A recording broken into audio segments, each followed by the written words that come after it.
Ассалому алейкум ҳамидёрон азиз, имрӯз 7 июни соли 2026 мебошад. Қарор дорем дар майдони таҷрибавии ширкати Мексигол Агро, ки дар инҷо тухмиҳои нави голландии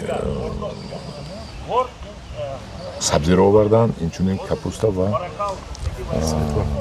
лаблабудо. ҳозир ман ба шумо аз интервю мегирем аз намояндаи ҳамин ширкат ва аз деҳқонҳо. Салому алейкум, мистер Нилс. Здравствуйте. Представьтесь, пожалуйста. Да, меня зовут Нилс, я голландец, я кроп-менеджер и работаю в главном офисе Beo в Нидерландах. Beo – это фирма? Beo – это фирма по селекции семян, то есть по селекции новых сортов.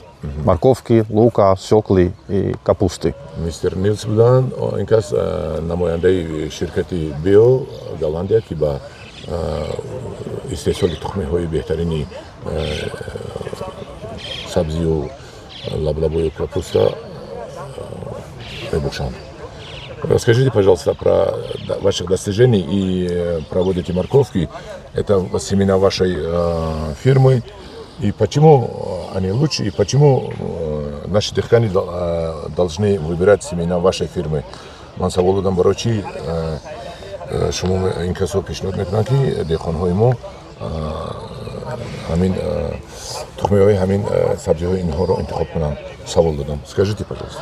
Да, у нас 2026 год, это Beo год морковки, поэтому здесь и мы организовали вот такое мероприятие. Вы из Голландии приехали? Я из Голландии приехал, точно, да.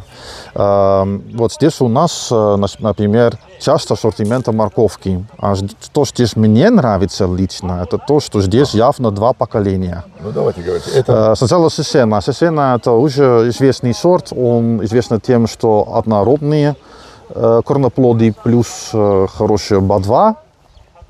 Это уже, там, знают уже этот сорт вроде. Второй сорт, вот это у нас Каспий. Каспий – это уже один из новых сортов, то есть новое поколение. Он известен тем, что он ранний, что 10 дней. И уже здесь, в Средней Азии, то в Таджикистане, в Казахстане, в Узбекистане уже вызывает резонанс, ну, благодаря ранноспелости, скажем так. Каскад. Это, наверное, самый старый сорт, который здесь есть. Очень популярен в Казахстане, потому что его можно хранить. Бывает 5 месяцев, 6 месяцев, немного зависит от условий. Но это, если что-то ищете на хранение, Каскад – это ваш выбор, скажем так. Курасау – это, наверное, самый новый сорт. Мы здесь, я думаю, что кроме Казахстана еще нигде не попробовали. Курасау, ну, там очень хороший цвет уже есть, уже форма всем подходит здесь. И тоже вызывает большой резонанс среди фермеров в Таджикистане. Сколько урожая можно с гектара получить? 60 тонн в общем за гектар, да. Аз як гектар 60 тонна гирифта мешавад мегӯянд инкас бисёр тухмиҳои хуб аст.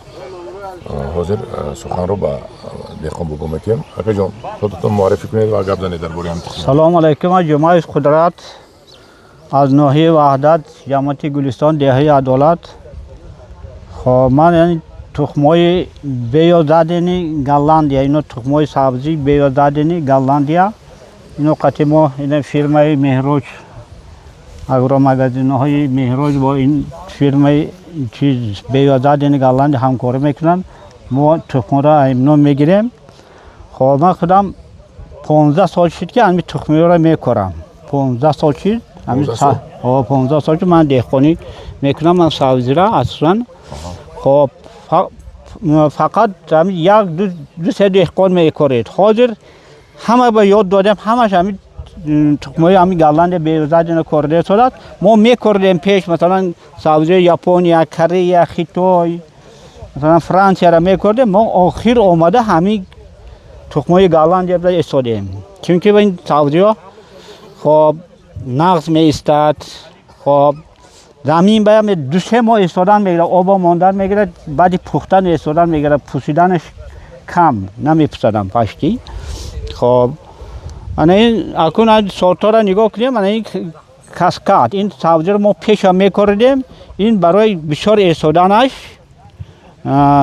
برای هم اینا بسیار میکردن اینا همش این سبزی تجربی اینا کاسبی کیسینا اینا کوراساو ما دینا با 10 تا تخم سبزی را ما دینا هم مهمانا دینا در ناحیه وحدت بودن در زمینای ما دینا 10 نمود سبزی را نشان دادیم همین 10 نمود سبزی قریب 5-6 تا سبزی تخمی تجربی بودن یکم سال اینا اینجا کوراساو اینا یکم سال کار کردن ای تجربه گذاشتین ما این سبزی را به دهقانای جمهوری توصیه میتیم بکارن چند تا نمیتیاد خب این همین زمینای تاجیکستان با همین 50-60 تن همین حاصلش میشود اکنون درباره همین اساس مزهش بگید خب این سبزی های با مزه مثلا نگوید که کمتر زرده یک خیلی سبزی هایی که مثلا هست فرانسیا یک خیلی سبزی های فیلم های سیمنس سوپ سرخه یکی مزهش چنین این نیست اینا همش با مزه با اینا ساک بیان تقریب میشه حاضر همین ساک سبزی برای سلامتی انسان این ساکی نمره یکم های رحمت دهقان رحمت شما با اکه سیدلی معرفی کنید خودتون سلام علیکم من خوب سیدلی менеҷери минтақавии ширкати Nexigol ва инчунин агромағозаи Мероҷ дар шаҳри Душанбе дорам. Мо ба фурӯши тухмиҳо ва дорӯҳои соҳаи кишоварзӣ машғул ҳастем ва ин тухмиҳое ки мо бо ин ширкат кор мекунем тӯли чандин соли охир аст ки дар миқёси ҷумҳурии Тоҷикистон бисёр хуб нишон дода истодааст худашро. Сабзиҳои мо аз дигар сабзиҳо фарқияти баланд доранд барои касалиҳо тобовар ва ҳосили хуб медиҳанд ва инчунин тухмиҳои капустамон ёки лаблабоямон номер 1 ҳастанд дар Тоҷикистон. рақами телефонтон чанд 93 539 0210 93 539 0210 бале шумо дар занг занам тухмиҳои ҳамин сабзиҳоро рафта метавонанд бале якҷон ташаккур мистер Нилс хуш омадед ба Тоҷикистон добро пожаловать в Таҷикистан Спасибо.